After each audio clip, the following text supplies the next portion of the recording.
जम्मू से हमारे सहयोगी समीर भट्ट हमारे साथ जुड़े हुए हैं। इनके अलावा आरएस पठानिया जी जम्मू कश्मीर बीजेपी के एमएलए हैं, वो हमारे साथ मौजूद हैं चर्चा में। और सुहेल काजमी साहब पॉलिटिकल एनालिस्ट हैं, जम्मू कश्मीर की सियासत पर बहुत अच्छी नजर रखते हैं, वो भी हमारे साथ जुड़े हुए हैं। सुहेल काजमी, आपका भी बहुत स्वागत है, बहुत इस्तकबाल है न्यूज़ 18 JKLH में। मैं समीर आपसे ही शुरुआत करना चाहूंगा कि राज्यसभा चुनाव पर सबकी निगाहें थी, नतीजे आ गए हैं और नतीजों के बाद अब जो सबसे बड़ा सवाल है और जम्मू कश्मीर की सियासी गलियारों में जो चेमेगोइयां हैं वो इस बात को लेकर कि आखिर जब नंबर बीजेपी के पास नहीं थे फिर भी बीजेपी चौथी सीट कैसे निकाल ले गई और सत शर्मा आखिर कैसे जीत गए। अब जम्मू कश्मीर की सियासत में यही सवाल, दरअसल इस सवाल के जवाब ढूंढा जा रहा है।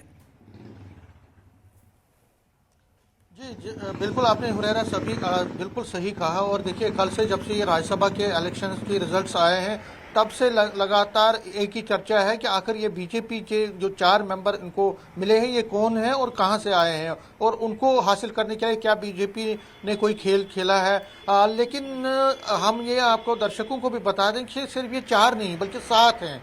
7 इसलिए कह रहा हूँ क्योंकि 3 जो मेंबर हैं जिनको सपोर्ट करना था उनके जो वोट है इनवैलिड घोषित किए गए हैं। तो इसका मतलब है कि 7 ऐसे मेंबर हैं जिन्होंने डायरेक्टली और इनडायरेक्टली बीजेपी को जीतने में बीजेपी की जीत में एक तरह से मदद की है। 4 लोगों ने तो खुलेआम उनको वोट दिया, लेकिन 3 ऐसे भी मेंबर हैं जिनका वोट एनसी को जाता लेकिन उनके जो वोट है वो इनवैलिड हुए हैं। उनमें से एक एनसी के एमएलए भी हैं खान साहब से। तो कहने का मतलब है कि जो ये 7 मेंबरों का सपोर्ट वो हासिल करने में कामयाब हो गए और उसमें से 4 इंडिपेंडेंट जो 4 मेंबर हैं उनका तो वोट भी हासिल करने में बीजेपी कामयाब हो गई। तो ये आगे की पॉलिटिकल जो लैंडस्केप है जम्मू कश्मीर की उसमें बहुत बड़ा बदलाव ला सकती है। देखिए, हम ये नहीं कह रहे हैं कि बहुत उमर अब्दुल्ला सरकार को कोई खतरा है, नहीं।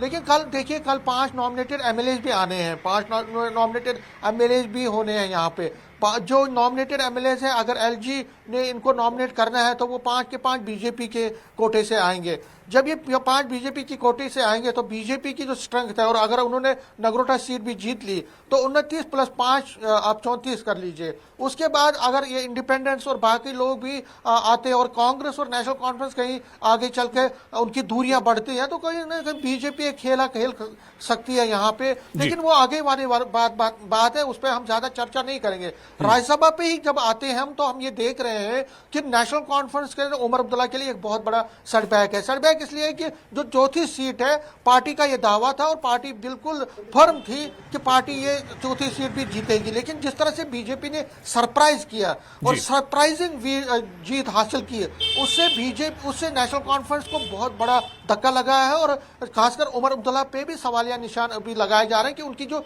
स्ट्रैटेजी थी, जो उस तरह उनका जो एक मास्टर स्ट्रोक या स्ट्रैटेजी और एक मैनेजमेंट था राज्यसभा के लिए, जो मैनेजमेंट था, जो उन्होंने एक पोल मैनेजमेंट किया था, क्या वो सही नहीं बैठा, क्या उसमें कोई गलती हो गई। नेशनल कॉन्फ्रेंस के नेता भी ये मानते हैं। उनसे जब मैंने फोन पे बात हुई तो उन्होंने माना कि कहीं ना कहीं चूक हुई है, कहीं ना कहीं हम उन इंडिपेंडेंस को साधने में और उनके अंदर की चीजों को पहचानने में हम गलती कर बैठे। और जिस तरह से ये चीज हुई है, कहीं ना कहीं पार्टी को इससे नुकसान हुआ है। अगर चौथी सीट भी पार्टी जीतती तो पार्टी के लिए एक बड़ा ही एक जबरदस्त बात होती। लेकिन सॉरी, लेकिन दूसरी बात हुरैरा, इसमें एक चीज और है जो अपोजिशन कह रही है, खासकर सज्जाद ने भी जिस पर इशारा किया है कि आपका मैच फिक्सिंग था। ये चीज नेशनल कॉन्फ्रेंस को और चुभ रही है। एक तो उनको जख्म लगे ही हैं कि चौथी सीट वो हार गए, लेकिन ऊपर से उनको और जख्म दे रही है अपोजिशन पार्टी, जिसमें सज्जाद का आपने जिक्र किया, महराज मलिक का, कि जो मैच फिक्सिंग थी वो बीजेपी और नेशनल कॉन्फ्रेंस में थी। और इतना तक लोग कह रहे हैं, इतना तक अपोजिशन पार्टी कह रही है कि उमर अब्दुल्ला ने एक सीट बीजेपी को इसलिए दी क्योंकि नेशनल कॉन्फ्रेंस, उमर अब्दुल्ला ये चाहते हैं कि पावर ज्यादा मिले, आगे चल के उनको और ज्यादा पावर्स मिले। और बीजेपी ने उनको यकीन दिलाया है कि आपको और ज्यादा होम डिपार्टमेंट के बदले, होम डिपार्टमेंट के सिवा और बाकी सभी पावर्स आपको मिलेंगे। यानी तो समीर, बिल्कुल जिस तरह से सवाल उठ रहे हैं अब नेशनल कॉन्फ्रेंस पर लगातार सवाल उठ रहे हैं और जो दूसरी पार्टियां जम्मू कश्मीर के सवाल उठा रही हैं, कहीं ना कहीं एक बड़ा सेटबैक या झटका भी नेशनल कॉन्फ्रेंस के लिए। लेकिन इस पूरे सिनेरियो को दरअसल समझना होगा बहुत डिटेल में। आपने बताया कुछ और खास मेहमान हमारे साथ जुड़े हुए हैं। इस बीच हमारे साथ एक और बहुत खास मेहमान शब्बीर अहमद कुलेजी, जो कि इंडिपेंडेंट एमएलए हैं शोपियां से, वो भी हमारे साथ जुड़ गए। शब्बीर अहमद कुलेजी, आपका भी बहुत इस्तकबाल है न्यूज़ 18 JKLH में। और आरएस पठानिया साहब बीजेपी एमएलए हैं, वो भी हमारे साथ जुड़े हुए हैं पहले से। सुहेल काजमी साहब भी हैं। मैं शब्बीर अहमद कुलेजी आपके पास आना चाहूंगा। आपने चुनाव से पहले खदशा जाहिर किया था शब्बीर जी कि कहीं वोट की लूट घसोट ना हो और खरीदो फरोख्त ना हो। अब जबकि नतीजे आ चुके हैं और बीजेपी के सत शर्मा जीत कर आ चुके हैं, जिनके पास तो नंबर भी कम थे, किस तरह से आप देखते हैं? सबसे पहला बयान आपका ही आया था चुनाव में कि खरीदो फरोख्त हो सकती है वोट की। शुक्रिया। देखिए, ये एक मैथमेटिकल खेल होता है, मैथमेटिकल जो इसमें हमें ये इतना ज़्यादा सीरियस नहीं लेना चाहिए। डेमोक्रेसी में हर किसी को आने का मौका मिलना चाहिए। अगर नेशनल कॉन्फ्रेंस से 3 सीटें जीती और बीजेपी ने 1 सीट जीती, तो ये डेमोक्रेसी का प्रोसेस है, इसमें ज़्यादा बड़ा वो इसमें कैलकुलेट करने की ज़्यादा ज़रूरत नहीं होती है। तो बाकी जो अभी तक मैं देख रहा था कि जो मुझे ये आपके जो कॉरेस्पॉन्डेंट कह रहे थे कि एक सेटबैक है, सेटबैक ये नहीं होता है। सेटबैक कब होगा? जब एक्चुअली मैं आपसे बात करूं कि ये जो वोटिंग है ये एक छोटा सा एक था, इसमें एक प्रोसेस था, लेकिन एक्चुअली वही है। जब भी कोई उमरुल्लाह साहब को कोई घबराने की बात जरूरत नहीं है। अगर कभी भी ऐसा मौका आएगा तो मेरे ख्याल में ऐसी सूरत हाल नहीं आएगी। बीजेपी के 28 या 29 मेंबर ही रहेंगे और बाकी इनके खिलाफ हैं, तो ऐसी कोई बात नहीं। गवर्नमेंट पूरी तरह से ठीक है, लेकिन ये एक प्रोसेस होता है। इसमें कोई हमने जो प्रोडिक्शन की थी कि वो ठीक है, इनका मैनेजमेंट ठीक नहीं रहा, शायद ये चूक गए, चाहे इंडिपेंडेंट हो या मैंने आपसे बात उस वक्त की कल दिन में सुबह ही कि जो कांग्रेस है और पीडीपी है ये बार्गेनिंग करते हैं। ये हमेशा इन्होंने जम्मू कश्मीर में जो सियासत 70 साल से की है वो सिर्फ इन्होंने बार्गेनिंग पे की है। इन्होंने दिल्ली में एक बात कही, कश्मीर में एक बात कही और अपना जो फायदा है वो लेते रहे। प्रैक्टिकल इन्होंने लोगों के लिए कोई काम नहीं किया। अगर ऐसे इन लोगों ने कोई 70 साल से कश्मीर में काम, जम्मू कश्मीर की सियासत को अच्छी तरीके से सींचा होता, इसमें करप्शन या बाकी चीजें न की होती, दोहली पॉलिसी न, दिल्ली में एक पॉलिसी, कश्मीर में एक पॉलिसी, तो शब्बीर अहमद कुलेजी सीधे सीधे जिस तरह से सत शर्मा जीते, इसके लिए आप नेशनल कॉन्फ्रेंस को ही जिम्मेदार मानते हैं कि नेशनल कॉन्फ्रेंस ही?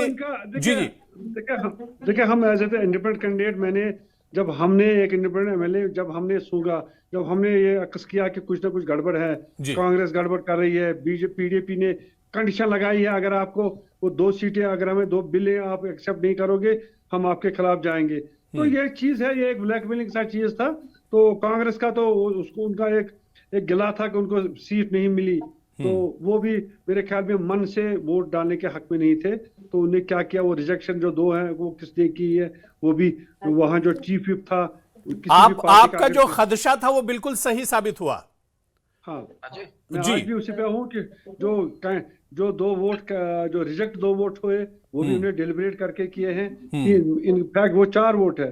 तो ये एक तो इनको ये कहा गया था कि अगर रिजेक्ट भी करोगे इससे बीजेपी को फायदा मिलेगा, तो वो भी एक प्रोसेस में था। 2 रिजेक्ट 3 रिजेक्ट हो गए, उससे इंडायरेक्टली फायदा बीजेपी को ही मिला। चलिए ठीक है। आरएस पठानिया जी, देखिए अब सबसे बड़ा सवाल नतीजे आने के बाद ये कि बीजेपी कैसे जीत गई, सत शर्मा आखिर कैसे जीत गया? आपके पास तो नंबर भी नहीं थे।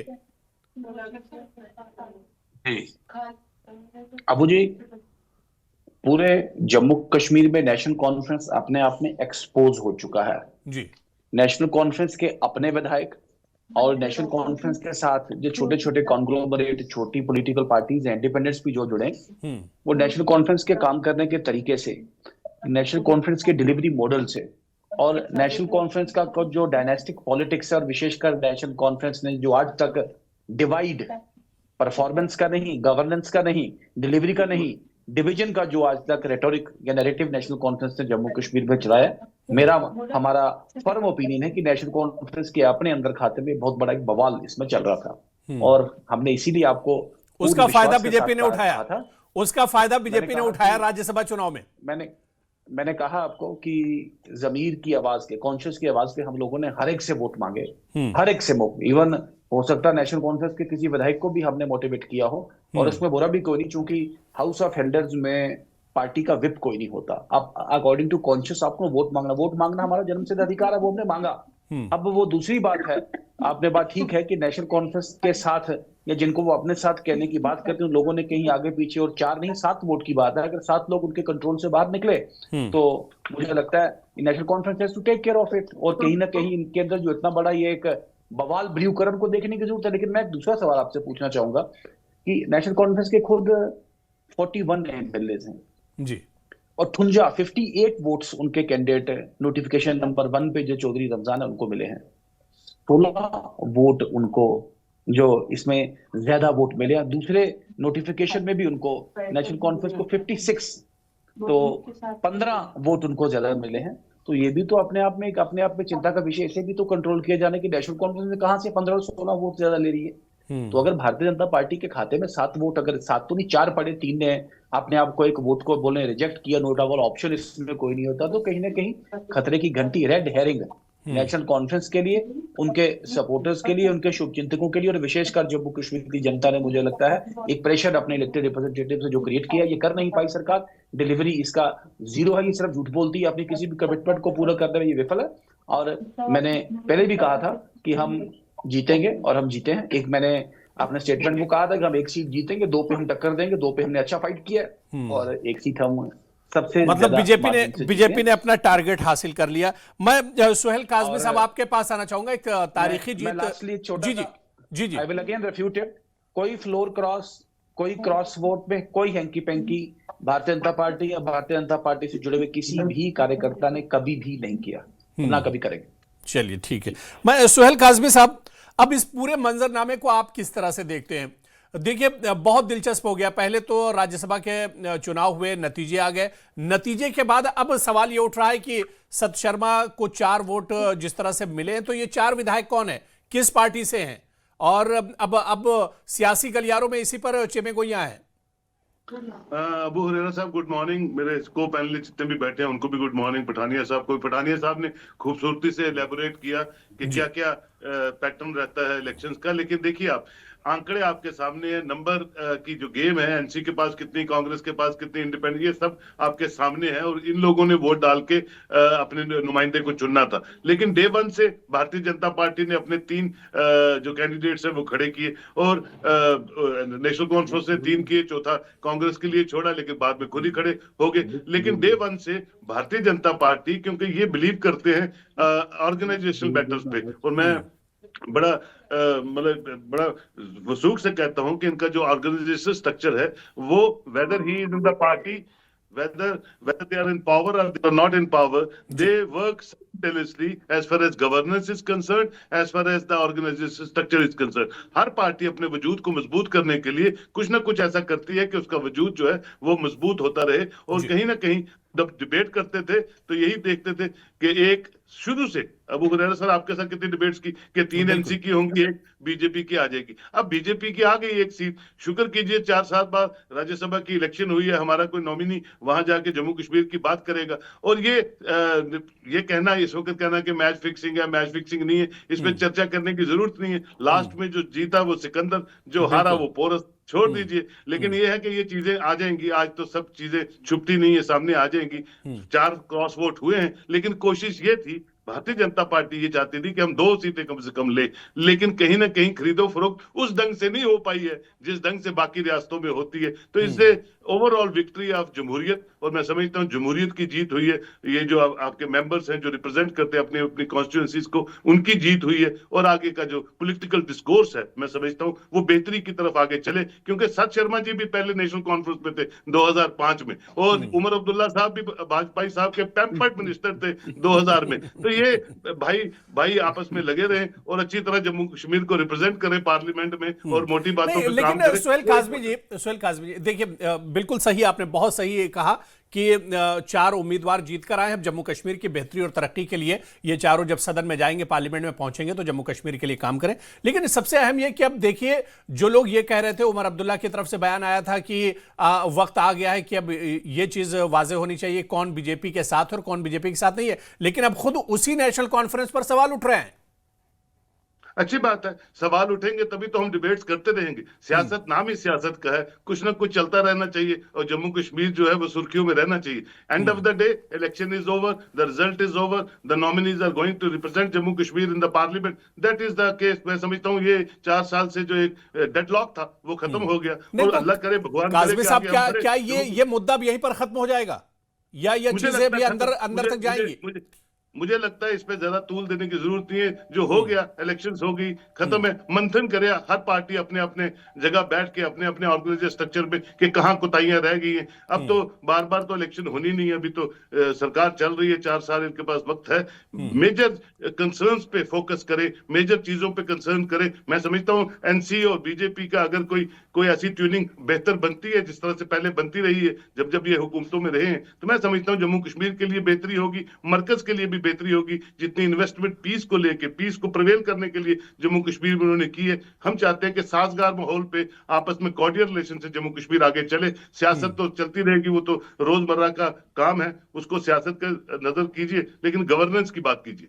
मैं एक बार फिर आर एस पठानिया जी आपके पास आना चाहूंगा। पठानिया जी, जिस तरह से सुहेल काज़मी साहब ने कहा कि अगर नेशनल कॉन्फ्रेंस और बीजेपी फिर आने वाले दिनों में एक साथ आती हैं तो जम्मू कश्मीर का और भला हो सकता है, लेकिन अब जिस तरह से सत शर्मा जीत कर आए हैं, इनकी जीत में कहा जा रहा है कि नेशनल कॉन्फ्रेंस की भूमिका बहुत अहम है, और इसी को दरअसल देखा जा रहा है, चाहे सज्जाद गनी लोन हो या दूसरे और जो पार्टियों के लीडर हैं, उन्होंने सीधे सीधे इस पर सवाल उठाया है। जी, मैं अबू जी साफ और स्पष्ट पहले भी कह चुका हूं जी, Jammu and Kashmir is a land of failed opportunities. Bharatiya Janata party वैचारिक तौर पे, आइडियोलॉजिकल तौर पे और राष्ट्रवाद के तौर पे और जम्मू कश्मीर के समग्र विकास, एक इक्विटेबल विकास को भारतीय जनता पार्टी कमिटेड है। The way Jammu and Kashmir has been dealt with, the way Jammu and Kashmir में इवेंट्स अनफोल्ड हुए हैं, the way politics has been blatantly played in Jammu and Kashmir, the way democracy has been throttled in Jammu and Kashmir, भारतीय Janata party इसके परस्पर इसकी विरोधी है। और ये जितने भी इल्ज जम्मू कश्मीर में, ये कहीं ना कहीं कांग्रेस और नेशनल कॉन्फ्रेंस के कुशासन का एक बाई प्रोडक्ट है। भारतीय जनता पार्टी कमिटेड है जम्मू कश्मीर में डेमोक्रेसी फले फूले, जम्मू कश्मीर में विकास बढ़े, जम्मू कश्मीर में करप्शन पे कंट्रोल रखे, जम्मू कश्मीर पूरी दुनिया का फोकल सेंटर बने, जम्मू कश्मीर में रोजगार हो, जम्मू कश्मीर को 4 डायमेंशनल फिलिप मिले। लेकिन मैंने कहा कि नेशनल कॉन्फ्रेंस के साथ जाने का कोई सवाल ही पैदा नहीं होता। मेरे मित्र ने भी कहा, मैंने कहा नेशनल कॉन्फ्रेंस के साथ को पर्सनल नहीं है हमारा। राज्यसभा में देखिए आपकी मदद की है, आपकी जीत में मदद की है, के साथ हमारा पर्सनल जी। देखिए हमने कोई मदद डायरेक्ट या टेसिट किसी भी political party including national conference से नहीं ली है। और मैं आपको बता दूं कि इनकी पॉलिसीज, इनके प्रोग्राम्स के विरुद्ध भारतीय जनता पार्टी के कैडर ने नहीं, शब्बीर साहब देखिए, शब्बीर साहब भी सदन में आपके साथ, शब्बीर साहब भी सदन में आपके साथ है, वो मानते हैं कि नेशनल कॉन्फ्रेंस ने सीधे सीधे मदद की है बीजेपी की। शब्बीर साहब देखें, शब्बीर साहब एक लर्नड लेजिस्लेटर है, मेरे साथी हैं, मुझे इनका सम्मान है। इस बार हम हाउस में इकट्ठे हैं, पिछली बार ये नहीं थे, इस बार ये हैं। तो मैं बार बार बोलूं कि ये इनका पर्सनल ओपिनियन हो सकता है, मैं इसमें सब्सक्राइब नहीं करता कि हमने को मदद किसी से ली है किसी को। जी शब्बीर साहब, मेरी आवाज आप तक आ रही है? जी आ रही है। देखिए, जिस तरह से अब यहाँ पर आर एस पठानिया जी खुलकर तो नहीं बोल रहे हैं, वो ये चीज नहीं मान रहे, लेकिन आप जो दावा कर रहे थे तकरीबन कुछ चीजें उस तरह से निकल कर आई हैं, और आपने ये माना था कि नेशनल कॉन्फ्रेंस के अंदर ही सब कुछ ठीक ठाक नहीं है। और आम आदमी पार्टी विधायक देखिए महराज मलिक ने भी ये माना है कि मैच फिक्सिंग है, सज्जाद गनी लोन भी यही मानते हैं कि मैच फिक्सिंग इसमें है नेशनल कॉन्फ्रेंस और बीजेपी की। ये तो हमने पहले ही बोला था, मैच फिक्स की बात हम नहीं करेंगे, मैनेजमेंट बात करेंगे। इनको मैनेजमेंट किया, और मैं आज फिर इस बात पे कह रहा हूं कि आपसे कि ये एक डेमोक्रेटिक प्रोसेस था, जिस तरह काज़मी साहब ने कहा, जिसने जीता उसको जीतने दो, अब डेमोक्रेसी की जीत हो गई है, तो अब आगे चलना है। हमें डेवलपमेंट के लिए बात नहीं है, जम्मू कश्मीर की विकास के लिए बात करनी है। जो इलेक्शन हो गया, अब उसके पीछे हम सियासत नहीं करना चाहेंगे।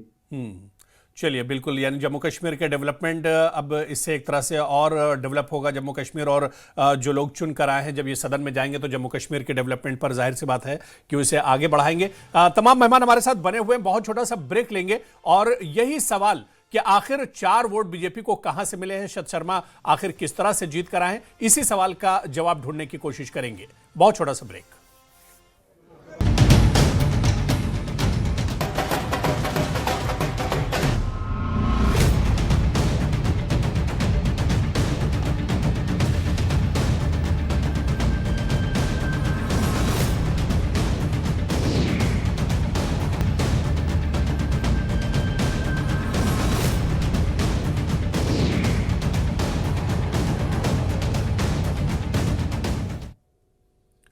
और इस बीच क्रॉस वोटिंग पर नवनिर्वाचित बीजेपी सांसद सत शर्मा का बड़ा बयान आया है। उन्होंने कहा कि 4 विधायकों ने अपनी अंतरात्मा से वोट दिया है। आज 4 ने दिया है, कल 40 होंगे। सत शर्मा का यह बड़ा बयान आया है। अंतरात्मा की आवाज पर वोट की अपील की थी और अब उनका बयान आया है कि 4 विधायकों ने अपनी अंतरात्मा से वोट दिया है। आज 4 ने वोट दिया है तो कल 40 भी होंगे। क्या कुछ कहा है सत शर्मा ने क्रॉस वोटिंग को लेकर, उनका बयान सुनाते हैं। आप उनसे अवश्य पूछिए कि अपने गिरेबान में जानकर देखिए 41 वोट, जिस 41 मेंबर्स जिस पॉलिटिकल पार्टी के पास थे वो 60 वोट लेती है। उनको बोलिए अपने गिरेबान में झांकिए। जम्मू और कश्मीर को बदकिस्मती है हमारे पास ऐसे नेता हैं जिन्होंने जम्मू और कश्मीर को अलग अलग कर दिया। उनके नेताओं के बयान के कश्मीर से हम लोग 4 जीत के आएंगे, सभी मेंबर पार्लियामेंट राज्यसभा। भारतीय जनता पार्टी का अध्यक्ष होने के नाते मैं जम्मू कश्मीर का अध्यक्ष हूं। मैंने कभी जम्मू को, सिर्फ जम्मू को रिप्रेजेंट नहीं किया। मैं जम्मू में रहता अवश्य हूं। मैं अध्यक्ष जब बना तो मेरी नॉमिनेशन की घोषणा यहीं से हुई थी। मेरी राज्यसभा के चुनाव की घोषणा मैं उस वक्त कश्मीर में था जब हुई थी, और चुनाव भी मैंने कश्मीर से जीता है। हम लोग जम्मू कश्मीर के अध्यक्ष हैं और वो लोग सिर्फ कश्मीर को रिप्रेजेंट करना चाहते हैं। एक बड़े नेता को ऐसे शब्द कहने शोभा नहीं देते थे। आप मानकर चलिए जो विधायकों ने अपनी अंतरात्मा के साथ 4 लोगों ने आज दिया है, कल ये 40 होंगे और ये आपको कहीं नजर नहीं आएंगे। तो क्या बेस हो सकती है जो 4 विधायक आपके समर्थन में आए, और क्या लग रहा है आपको, क्या वो इंडिपेंडेंट ही होंगे? उनसे पूछिए कि जो 19 विधायक आए उनकी क्या रचना थी। मैंने कहा, मैंने सभी विधायकों को फोन किया था, अपनी अंतरात्मा से वोट दीजिए, और अपनी अंतरात्मा से उन्होंने वोट दिए। वहां बैठकर वो गणित ऐसे लगा रहे थे कि 28 बीजेपी के आएंगे, हमारे 59 आएंगे, जैसे भाजपा नेशनल कॉन्फ्रेंस की तरह एक रीजनल पार्टी नहीं है, विश्व की सबसे बड़ी पॉलिटिकल पार्टी है। और लोगों के मन में प्रधानमंत्री जी के प्रति प्यार है, भारतीय जनता पार्टी के प्रति प्यार है।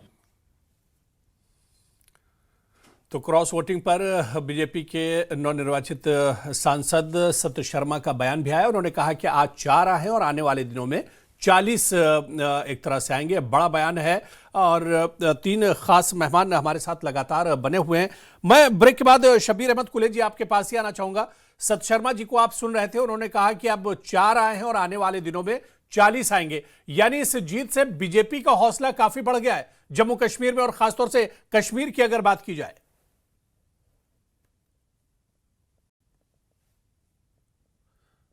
अनम्यूट कर दीजिए सर, शब्बीर जी। सर जी कंटिन्यू कीजिए, आवाज आ रही है, कंटिन्यू कीजिए सर। हाँ, इनको अब ये काम नहीं करना चाहिए एक दूसरे पे बोले। अब 2-3 लोग 4 लोग आ गए जम्मू कश्मीर को रिप्रेजेंट करने के लिए राज्यसभा में। इनको अब सिर्फ जम्मू कश्मीर पे ही फोकस होना चाहिए। एक दूसरे के खिलाफ कुछ नहीं बोलना चाहिए, बस एक जम्मू कश्मीर की डेवलपमेंट के लिए बात करनी चाहिए और इसी के लिए एक साथ इकट्ठे जम्मू कश्मीर की बहबूदी के लिए बात करनी चाहिए। रही बात उनके कि अब और 40 आएंगे तो डेमोक्रेसी में कुछ भी हो सकता है, लेकिन मुझे नहीं लगता है कि ऐसी कोई बात कभी ये आएगी, क्योंकि आइडियोलॉजी हम बीजेपी के खिलाफ हैं या आइडियोलॉजी अलग है, इनकी अलग है। तो नहीं, ये शब्बीर साहब देखिए, बीजेपी का दायरा तो बहुत तेजी से जम्मू कश्मीर में बढ़ रहा है। आप देखिए कि जहां पर 2, 4, 5, 10 विधायक होते थे, आज उनके पास 28 विधायक हैं राज्यसभा में। अब जम्मू कश्मीर से उनका एक मेंबर राज्यसभा में होगा, तो अब बहुत तेजी से दायरा बढ़ रहा है। नहीं, अच्छी बात है, दायरा बढ़ना चाहिए, हर किसी का दायरा बढ़ना चाहिए। अब 4 साल बाद इलेक्शन है, आप देखेंगे 4 साल बाद कौन कितना काम करता है। तो ये लोगों की जितना लोगों की बहबूदी के लिए काम करेंगे उतना उस पार्टी को वोट तो ऑटोमेटिकली मिलेंगे। इसमें कोई नई बात नहीं है। डेमोक्रेसी में और डेवलपमेंट में बहुत अंतर नहीं है। एक डेवलपमेंट भी वही होता है जहां डेमोक्रेसी होती है। तो लोग कहीं ना कहीं जो हमारे जो एमएलएज हैं उनका भी अभी काम, मेरे ख्याल में काम इतना ज्यादा नहीं हो रहा है। तो लेकिन आहिस्ता आहिस्ता जहां डेमोक्रेसी होगी और जहां डेवलपमेंट होगी तो वोट उसी को मिलेगा और एमएलएज जो है वो भी उसी के साथ काम करेंगे। ठीक है, आरएस पठानिया जी, अब इन क्या आप समझते हैं कि इन तमाम चीजों को पीछे छोड़ देना चाहिए और जम्मू कश्मीर के डेवलपमेंट के बारे में सोचना चाहिए? मैंने कहा कि जम्मू कश्मीर का समग्र विकास, जम्मू कश्मीर में रोजगार, जम्मू कश्मीर में टूरिज्म डेवलपमेंट और जम्मू कश्मीर में डेमोक्रेसी पनपे, जी भारतीय जनता पार्टी की यही प्रायोरिटी है। इसी प्रायोरिटी को लेकर भारतीय जनता पार्टी चली है और जम्मू कश्मीर में जो पद्धति जम्मू कश्मीर में जो देश में है, वही जम्मू कश्मीर में, एक विधान एक निशान, वो जम्मू कश्मीर में आज लागू है। इन्हीं सबको लेकर भारतीय जनता पार्टी आगे चलेगी, मजबूती के साथ काम करेगी। और मैंने कहा ये डिविसिव राजनीति नहीं चलेगी। और जैसा हमारे जीते हुए राज्यसभा कैंडिडेट या हमारे पार्टी के अध्यक्ष सत शर्मा जी ने कहा, मैं उसी को रिइटरेट करूंगा कि ये 4 नहीं, ये 40 लेके चलें। ये डिविसिव नैरेटिव के ऊपर बहुत बड़ा तमाचा है। ये नेशनल कॉन्फ्रेंस की जो मोनोपोली, उसका एक बहुत बड़ा एक फ्रस्ट्रेट करने वाला अपने आप में ये आंकड़े हैं। और मैंने कहा ये आंकड़े सर चढ़ के बोलेंगे। वो आने वाले दिनों में जम्मू कश्मीर के पॉलिटिकल लैंडस्केप पे इन आंकड़ों का बहुत बड़ा एक इम्पैक्ट रहेगा। ये सिर्फ बिगिनिंग है, ये सिर्फ शुरुआत है, ये सिर्फ ट्रेलर है, पिक्चर अभी बाकी है। सुहेल काज़मी साहब, पिक्चर अभी बाकी है और अब शुरुआत है। और सत शर्मा का बयान भी हमने जो सुनवाया कि उन्होंने कहा कि अभी 4 आए और आने वाले दिनों में 40 आएंगे। बहुत बड़ा बयान है जी। अबू हुरैरा साहब, मैंने आपको शुरू में कहा कि भारतीय जनता पार्टी दोनों तरफ से काम करती है, ऑर्गेनाइजेशन स्ट्रक्चर पे भी काम करती है और गवर्नेंस पे भी बिलीव करती है। अच्छी बात है, हर पार्टी का अपना काम करने का तरीका होता है। अभी आप सत शर्मा जी हमारे दोस्त हैं, भाई हैं। मैंने आपने उनका जो बयान दिखाया उनमें, उसमें देखिए उनको बोलते हुए कहीं कहीं वो अल्लाह का शुक्र भी कर रहे हैं कि मैं बन गया, और दूसरी तरफ जो पार्टी का पॉइंट ऑफ व्यू है वो भी बता रहे हैं। कल किसने देखा, यहाँ तो शाम का पता नहीं है जम्मू कश्मीर में क्या हो जाएगा। ये तो एक कन्फ्लिक्ट जोन रहा है हमेशा और यहाँ तो मुसीबतों से जूझता रहा है। लेकिन मैं आपको बताऊं, लेकिन उन्होंने दूसरी बात बोल दी आपको कि हम, ये भी हो सकता है कि 40 आ जाए किसी टाइम पे। तो अगला विजन भी आपको बता दिया। ये 2000 आने वाली इलेक्शंस की बात भी करते हैं, तो अच्छी बात है। ये अच्छी बात है, हर पॉलिटिकल पार्टी अपने वजूद को कायम दायम रखने के लिए कुछ ना कुछ करती रहे। जम्मू कश्मीर एक कंपोनेंट में प्रोग्रेस करे, एक कंपोनेंट पे आगे बढ़े। हिंदू मुस्लिम की राजनीति छोड़ दीजिए, रीजनल डिवाइड छोड़ दीजिए, और अब जो 4 गए हैं ये अच्छी नुमाइंदगी करें, और जिसको अपने घर में जो करना है अपनी पॉलिटिकल पार्टी के हिसाब से वो करता रहे, और जम्मू कश्मीर आगे बढ़ता रहे। नहीं, बिल्कुल जाहिर सी बात है कि अब चुनाव हो गए, नतीजे आ गए, और अब सारी चीज़ों को पीछे छोड़कर जम्मू कश्मीर का डेवलपमेंट कैसे हो और किस तरह से ये जो अरकान है अब पार्लियामेंट के अंदर पहुंचेंगे, और अब जम्मू कश्मीर के जो मसले मसाइल हैं वो दिल्ली में एक तरह से उठाए जाएंगे और सभी मिलकर जम्मू कश्मीर के डेवलपमेंट के बारे में दरअसल सोचे। बहुत बहुत शुक्रिया आप सभी का हमारे साथ जुड़ने के लिए। नहीं, ठीक है, हमारे साथ कुछ और मेहमान आरएस पठानिया जुड़ेंगे, अभी आप रहेंगे हमारे साथ। सुहेल काज़मी साहब भी रहेंगे और शब्बीर कुलैजी भी हमारे साथ रहेंगे जी। आरएस पठानिया जी, अब कहीं ना कहीं देखिए, अब सत शर्मा जी जीत कर आए, अभी तक जम्मू कश्मीर की जिम्मेदारियां उनके ऊपर थी, लेकिन अब जिम्मेदारी बीजेपी के ऊपर और बढ़ जाएगी और जम्मू कश्मीर के डेवलपमेंट को अब दरअसल सदन में उन्हें उठाना होगा। और ये हमेशा से कहा जाता है कि जम्मू कश्मीर की जो आवाज़ है उतनी मजबूती से पार्लियामेंट के अंदर नहीं उठ पाती है जितनी मजबूती से उठना चाहिए था। ऐसा नहीं कि पार्लियामेंट में इससे पहले अरकान नहीं रहे हैं, पार्लियामेंट में इससे पहले भी जम्मू कश्मीर की तरफ से अरकान रहे, लेकिन जो मजबूती मिलनी चाहिए थी पार्लियामेंट में वो मजबूती नहीं मिली। जी अबू हुरैरा जी, मैंने यही कहा कि Jammu and Kashmir is the land of failed opportunities. The way Jammu and Kashmir has been needed to be, जिस तरीके से जम्मू कश्मीर को पुल करना चाहिए था, जम्मू कश्मीर ऐसे पुल नहीं हो पाया। इन्हीं फेल्ड अपॉर्चुनिटीज को अपना स्टार्टिंग पॉइंट अपने लिए एक एक्शन प्लान लेके भारतीय जनता पार्टी काम कर रही है मजबूती के साथ। वर्ष 5 अगस्त 2019 और सबसे पहले अप्रैल 2014 और उसके बाद 5 अगस्त 2019 के बाद कोशिश की है जम्मू कश्मीर की नुमाइंदगी और जम्मू कश्मीर का केस बड़ी शिद्दत के साथ हर पॉलिटिकल प्लेटफॉर्म पे रखा जाए।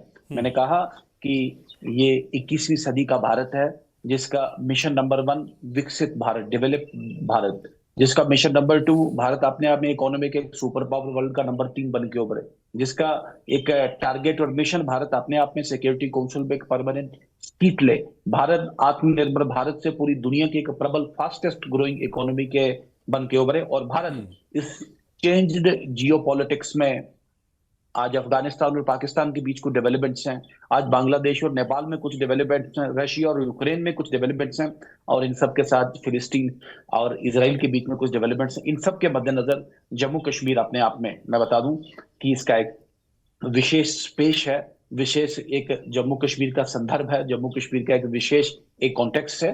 और मैंने कहा कि हम सब एक समग्र जम्मू कश्मीर, शांतिपूर्वक जम्मू कश्मीर, जो अपने आप में साउथ एशिया का एक फोकल सेंटर बना है आज नहीं कई दशकों से, तो इस शांतिपूर्वक समग्र डेवलप्ड और अपने आप में एक रोल मॉडल पूरी दुनिया में उभर पाए, ये भारतीय जनता पार्टी का एजेंडा और मिशन है आने वाले दिनों में। और पिछले दिनों में भी मैंने कहा कि हम तब तक we can not run, we can not push ahead, हम तब तक आगे नहीं बढ़ सकते जब तक हम एक दूसरे को डेमोनाइज करना, एक दूसरे के ऊपर कीचड़ उछालना हम कम से कम बंद करें। हम सबको मिलकर काम करना है। हाँ, आइडियोलॉजिकली उनका एक अलग व्यू पॉइंट है, हमारा एक अलग व्यू पॉइंट है। हमारा व्यू पॉइंट है कि जिस तरीके से जम्मू कश्मीर चलना चाहिए था, कांग्रेस और एनसी की लगातार परस्पर इन नीतियों की बदौलत आज जम्मू कश्मीर पीछे रह गया। जम्मू कश्मीर एक टेल एंडर बन गया, पूरे देश का सिरमौर, पूरे भारतवर्ष का सिरमौर, और जम्मू कश्मीर टेल एंडर। जम्मू कश्मीर फिर वही सिरमौर बनेगा। जम्मू कश्मीर ताज है पूरे शेष भारत का। जम्मू कश्मीर साउथ एशिया का मैंने थोड़ा सा रेफरेंस आपको दिया, उसका पूरा एक अपने आप एक फोकल पॉइंट है।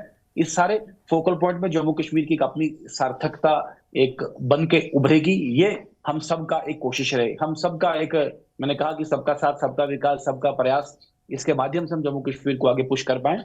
इसी संकल्प के साथ मैं आज आपके माध्यम से आपके सभी श्रोताओं को मैं एक संदेश देना चाहूंगा। और भारतीय जनता पार्टी विघटनकारी, राष्ट्र के विरुद्ध, समाज के विरुद्ध और कश्मीरियत, इंसानियत और जमहूरियत के विरुद्ध जिन ताकतों ने आज तक उपद्रव मचा के रखा, जिन्होंने जम्मू कश्मीर को असली पहचान से महरूम रखा, जिन्होंने जम्मू कश्मीर को एक पैराडाइज नहीं एक कॉन्फ्लिक्ट जोन बनाने की कोशिश की, भारतीय जनता पार्टी उनके विरुद्ध लड़ेगी। हर राष्ट्रवादी जम्मू कश्मीर का निवासी उसमें भारतीय जनता पार्टी के साथ जुड़ेगा। और प्रखर और प्रमुख तरीके से मैं बता दूं कि हम हर एक ऐसा पॉलिटिकल ग्रुप, प्रेशर ग्रुप, हर एक इंडिविजुअल जिसका साथ समर्थन हमें अपने मिशन में, अपने लड़ाई में मिलेगा, हम उसको लेंगे, उसको साथ लेंगे और सबका साथ सबका विकास के साथ जम्मू कश्मीर को आगे पुश करेंगे। यही हमारा संकल्प है, यही हमारा मिशन है। और मैंने कहा कि आने वाले दिनों में ये कारवां और तेजी और मजबूती और शिद्दत और ताकत के साथ आगे बढ़ेगा। और जो हमारा जो संकल्प और जो विजन है जम्मू कश्मीर को उसको अचीव करेगा। बिल्कुल बिल्कुल। शब्बीर अहमद कुली जी, सर, जिस तरह से आरएस पठानिया जी ने कहा कि अब चुनाव हो चुके हैं, नतीजे आ चुके हैं, किसने किसे वोट किया, नहीं किया, क्रॉस वोटिंग हुई, नहीं हुई, तमाम चीजें अलग हैं, तमाम इख्तिलाफात को दरअसल अब अलग रखना चाहिए और जम्मू कश्मीर के डेवलपमेंट के बारे में सोचना चाहिए। जिस तरह से आपने भी शब्बीर साहब कहा कि जम्मू कश्मीर का डेवलपमेंट दरअसल बहुत अहम है।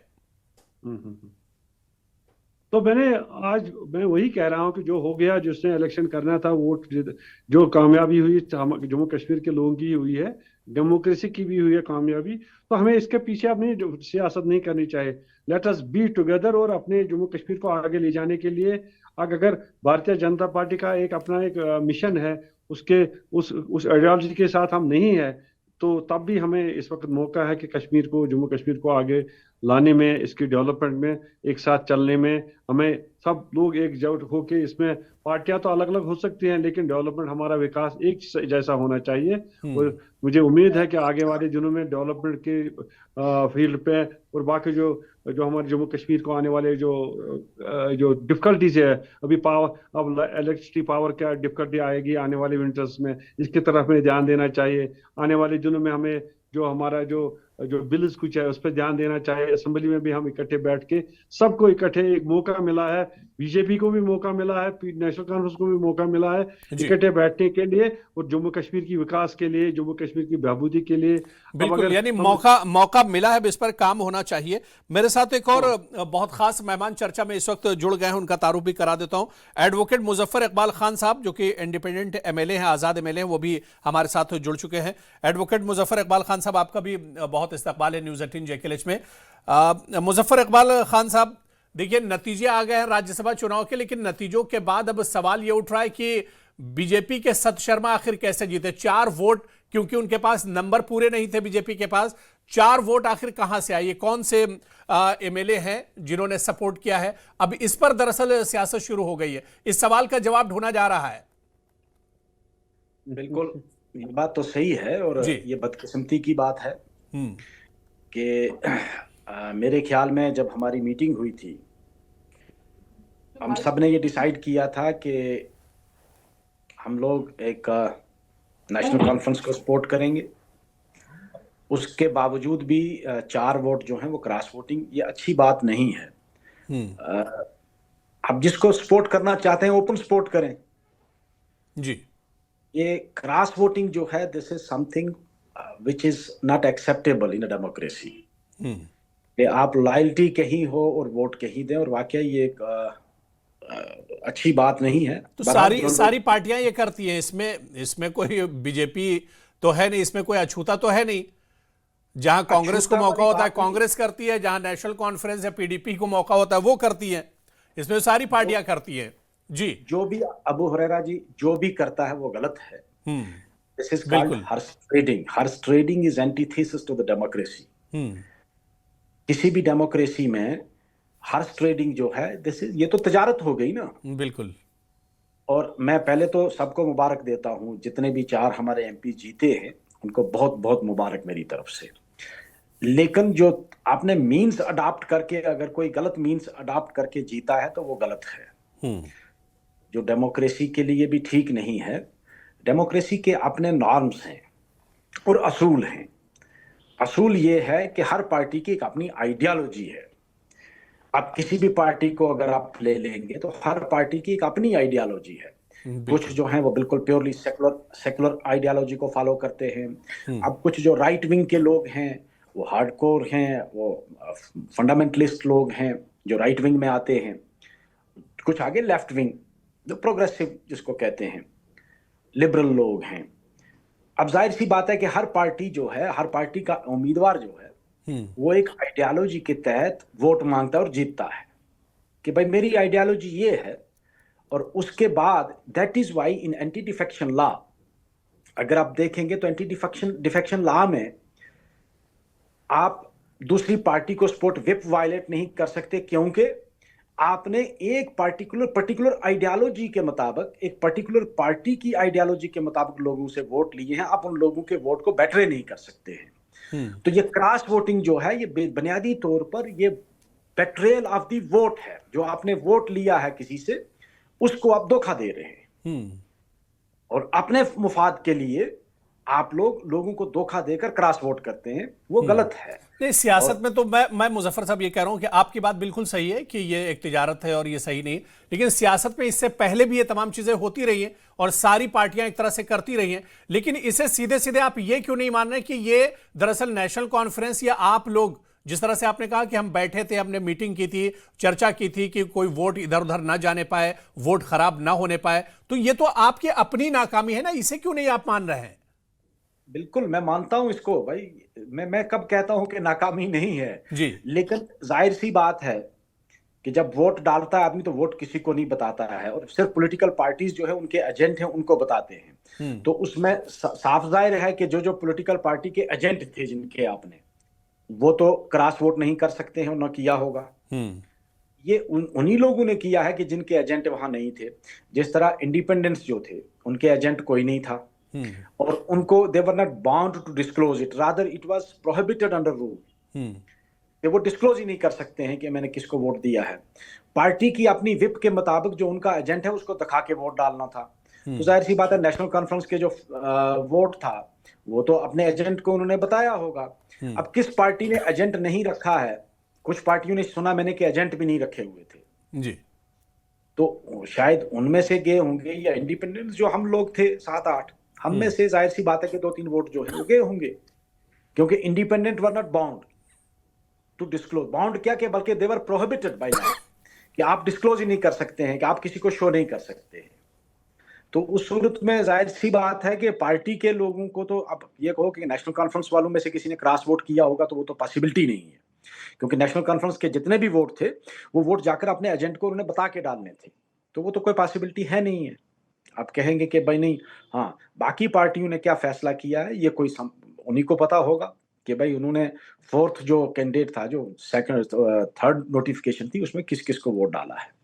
लेकिन है ये बुरी बात है, असूलन ये गलत है और इस पर अब बड़ी चीप पॉलिटिक्स भी स्टार्ट हो गई। आरएस पठानिया जी से मैं एक सवाल ले लेता हूं। आरएस पठानिया, देखिए एडवोकेट मुजफ्फर इकबाल खान साहब ने, क्योंकि अब सदन में आप लोग सब साथी में हैं, तो मुजफ्फर साहब ने यहाँ पर देखिए सच्चाई बताई कि पूरी एक मंसूबाबंदी है, एक रोड मैकेनिज्म सारी पार्टियां करती हैं, जाहिर सी बात है जो भी अलायंस होते हैं, जो पार्टियां होती हैं वो कहती हैं कि उनका वोट खराब नहीं होना चाहिए। तो पूरी मतलब तैयारी, फुल प्रूफ तैयारी थी, उसके बावजूद भी बीजेपी जीत गई। ये बड़ी चीज है। मैंने कहा आपको अभी भी जी कि हमने of and on, below and above the table कभी भी किसी को ल्योर नहीं किया। हमने अपने कॉन्शियस के नाम पे जरूर कुछ लोगों को, कुछ क्या लोग, तकरीबन सभी लोगों को, हो सकता है मुजफ्फर साहब से भी हमारे कैंडिडेट ने बात किया हो, कुल्ले साहब से भी बात किया हो कि आपको कॉन्शियस के नाम पे वोट करना है। That's simple, that is first and the last. लेकिन कहीं ना कहीं नहीं, मुजफ्फर साहब कह रहे हैं कि हमसे तो राब्ता बीजेपी वालों ने नहीं किया था। चले कोई बात नहीं मैं कैंडिडेट ने किया होगा, मुझे पता नहीं, कैंडिडेट अपनी मैनेजमेंट कर रहे होंगे, मैं आपके साथ बात कर रहा हूँ। मैं आपको बता दूं यहाँ, मुझे कैंडिडेट ने भी अप्रोच नहीं। मैं आपको बता दूं जरा कम से कम कि एक ब्रूइंग एक रिजेंटमेंट था नेशनल कॉन्फ्रेंस की जन विरोधी और जम्मू कश्मीर विरोधी पॉलिसीज और प्रोग्राम के ऊपर। एक उबाल था कहीं ना कहीं, जो एक मैनिफेस्टो में जितनी भी गारंटी नेशनल कॉन्फ्रेंस ने की, उस एक को भी पूरा करने में नेशनल कॉन्फ्रेंस एक नाकामयाब रही। कंफ्यूज्ड लॉट था नेशनल कॉन्फ्रेंस। मंत्री कुछ कहते हैं, विधायक कुछ कहते हैं, नेता कुछ कहते हैं और जमीन पे कुछ आता है। तो उस वजह से ये ब्रूइंग रिजेंटमेंट की का वजह है कि इनका 4 नहीं 7 वोट इनके खिन हुए। मैंने कहा दिस इज जस्ट एक टिप ऑफ एन आइसबर्ग। ये आइसबर्ग का छोटी सी एक उसका टिप है। तो बड़ा, अभी मैंने कहा बड़ा खेला मुझे लगता है बाद में है। और वर्चुअली जम्मू कश्मीर के एक पॉलिटिकल हैराइजन पे डेवलपमेंट, विकास, मैंने कहा टूरिज्म प्रमोशन, शांति और प्रो पीपल जो पॉलिसीज और प्रोग्राम्स और समग्र विकास जम्मू का, कश्मीर का और बल्कि राजौरी, पुंछ का, डोडा, किश्तवाड़, भद्रवाह का, या बारामूला, अनंतनाग या पहाड़ी, गुरेज, टुलेल जैसे क्षेत्रों का। तो ये सबका हमारा एक फोकस, सब हमारा एक मिशन रहेगा और मुझे लगता है इन सबके साथ मिलकर हम लोग आगे बढ़ेंगे। और ये इसको रिफ्यूट करके मैं एक बार बोलूं कि एक सीट मैं बोलूं अगर जोड़ तोड़ करना होता तो हो सकता भारतीय जनता पार्टी 3 सीट जीतती, हो सकता भारतीय जनता पार्टी 2 सीट जीतती। आप क्या ये हॉर्स ट्रेडिंग नहीं है कि कांग्रेस और एनसी अपने आप में एक अलायंस पार्टनर्स हैं, लेकिन पहले कांग्रेस ने कहा कि हम दी हुई सीट नहीं लेंगे, फिर कांग्रेस ने कहा हम वोटिंग में पार्टिसिपेट नहीं करेंगे, फिर रात को कांग्रेस ने कुछ और। नहीं, अभी थोड़ी देर पहले शब्बीर साहब भी हमारे साथ जुड़े हुए हैं।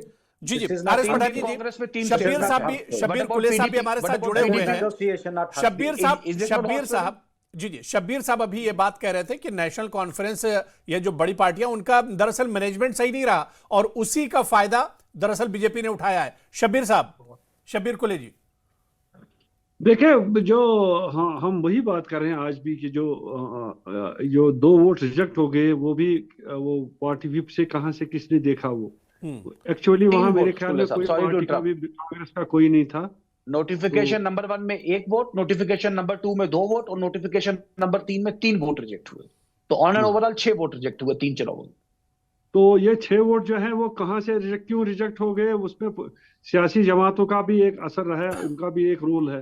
तो at the end of the day ये मैनेजमेंट की बात है। किसी ने शायद क्या हुआ, जो मैंने पहले भी बोला था, पहले दिन ही बोला था कि ये इसमें कुछ गड़बड़ है, तो वही गड़बड़ हो गया जो आज खुल के सामने आ गया। तो let us forget about it, जो हुआ सो हुआ। तो मेरी गुजारिश है कि let us start now new beginning. तो अब चलना चाहिए। अब असेंबली कल से हमारा सेशन है, कल से तो डेवलपमेंट की तरफ बात हम करें। अब पीछे नहीं जाएंगे किसने क्या किया, जो होना था जो हो गया। तो लेट अस स्टार्ट फ्रेश, तो डेवलपमेंट की बात करें हम। ठीक है, मैं मुजफ्फर साहब एक कमेंट आपसे और ले लेता हूं। देखिए बात दरअसल मैनेजमेंट की, क्योंकि आपने खुद कहा कि पहले से तैयारी थी और सारी चीजें थी, सभी चीजें विधायकों को बताई गई थी कि कोई वोट इधर उधर न जाने पाए, उसके बावजूद भी बीजेपी जीत कर आई है। यह बीजेपी की बड़ी कामयाबी है। और सत शर्मा को कुछ देर पहले हम सुन रहे थे, उन्होंने कहा कि अभी 4 हमारी तरफ आए हैं और हम आगे चल के 40 भी हमारी तरफ आ सकते हैं। ख्वाब देखने में कोई बुराई नहीं है अबू हुरैरा साहब, ख्वाब देखने चाहिए, लेकिन दिन में नहीं। दिन में ख्वाब देखना जो है ना, वो अच्छी बात नहीं है। ख्वाब तो अच्छी बात है, बड़े बड़े ख्वाब देखने चाहिए, देखते हैं वो पिछले 10 सालों से देख रहे हैं। नहीं तो ये अब मुजफ्फर साहब, अब ख्वाब कहां रहा। देखिए बीजेपी दूसरी जम्मू कश्मीर की सबसे बड़ी पार्टी बन गई है, 28 MLAs उसके पास है, राज्यसभा में उसका एक मेंबर अब पहुंच चुका है। तो अब ये ख्वाब देखना कहां हुआ, ये तो हकीकत हो गया ना। अबू हुरैरा साहब, इनका सबसे बड़ा ख्वाब था कि हम यहाँ असेंबली में मेजॉरिटी लेंगे। जी। वो लोगों ने इनका ख्वाब जो था वो तोड़ दिया, इनका ख्वाब टूट गया वेव में। अब देख रहे हैं कि हम किसी को खरीद फरोख्त करके इधर से तोड़ के उधर से तोड़ के लेंगे। ये ठीक है, यहाँ एक वोट का मामला था। अगर इनके पास 28 थे तो एक वोट भी अगर ये ले लेते किसी का तो वो ठीक है, जाहिर सी बात है। मैंने कहा ना कि आइडियोलॉजिकल डिफरेंसेस हैं, जो आज कोलिशन पार्टनर्स हैं उनमें भी आइडियोलॉजिकल डिफरेंसेस हैं। कुछ और डिफरेंसेस हो सकते हैं जिनकी वजह से